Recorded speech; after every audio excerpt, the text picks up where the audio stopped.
14th letter. I render thanks to our God for having relieved you a little, according to your desire. I have been often near expiring, though I was never so much satisfied as then. Accordingly, I did not pray for any relief, but I prayed for strength to suffer with courage, humility, and love. How sweet it is to suffer with God! However great the sufferings may be, receive them with love. 'Tis paradise to suffer and be with Him. So that if in this life we would enjoy the peace of paradise, we must accustom ourselves to a familiar, humble, affectionate conversation with Him. We must hinder our spirits wandering from Him upon any occasion. We must make our heart a spiritual temple, wherein to adore Him incessantly. We must watch continually over ourselves, that we may not do, nor say, nor think anything that may displease Him. When our minds are thus employed about God, suffering will become full of unction and consolation. I know that to arrive at this state the beginning is very difficult, for we must act purely in faith.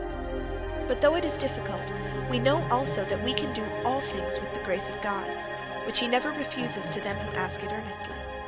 Knock, persevere in knocking, and I answer for it that He will open to you in His due time, and grant you all at once what He has deferred during many years.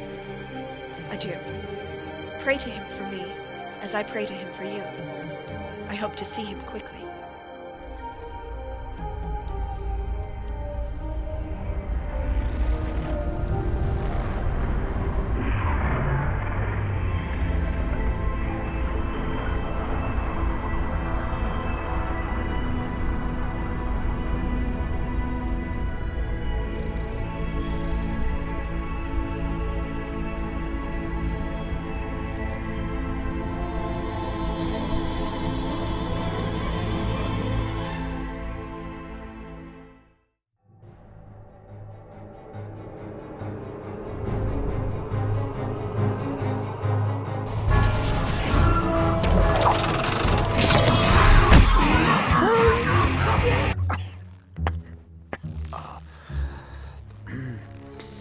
Uncle.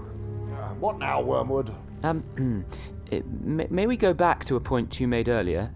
I'd like to be clear, if only for the record. What?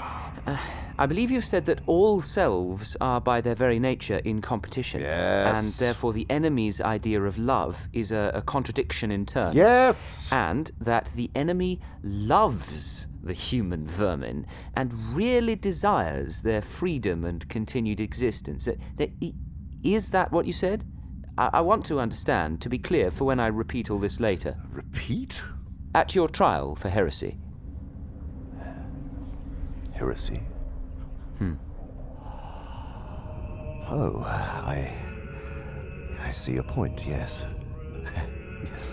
Now, dear nephew, I have assumed all along that these conversations were entirely confidential between us. Have you? Yes, and it would be wrong to repeat anything I've said, since, taken out of context, one might see the appearance of heresy, which, of course, is entirely wrong.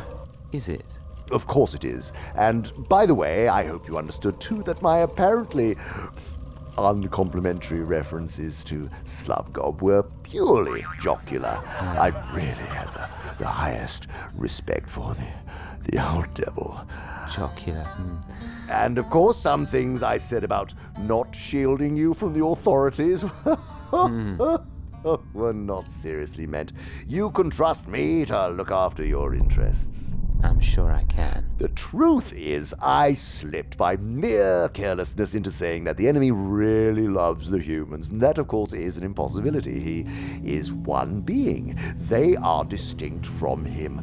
Their good cannot be his. All his talk about love must be a disguise for something else. He must have a real motive for creating them and taking so much trouble about them. Of course. The reason one comes to talk as if he really had this impossible love is our utter failure to find out that real motive. What does he stand to make out of them? That is the insoluble question. Is it? This very problem was the chief cause of our father's quarrel with the enemy.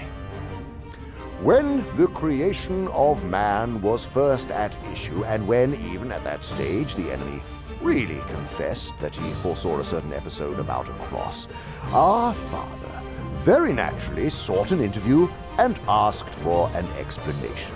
And? The enemy gave no reply except to produce the cock and bull story about disinterested love, which he has been circulating ever since. This, our father, naturally could not accept. He implored the enemy to lay his cards on the table and gave him every opportunity. He admitted that he felt a real anxiety to know the secret. The enemy replied, "I wish with all my heart that you did." It was, I imagine, at this stage in the interview that our father's disgust at such an unprovoked lack of confidence caused him to remove himself an infinite distance from the presence with a suddenness which has given rise to the ridiculous story from the enemy's camp that he was forcibly thrown out of heaven. Since then, we have begun to see why our oppressor was so secretive. His throne depends on the secret. Members of his faction have frequently admitted that if we ever came to understand what he means by love, the war would be over and we should re-enter heaven. And there lies the great task. Though we know that he cannot really love, nobody can. Doesn't make sense.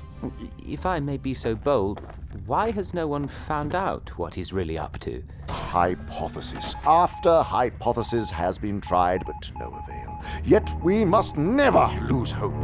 More and more complicated theories, fuller and fuller collections of data, richer rewards for researchers who make progress, more and more terrible punishments for those who fail.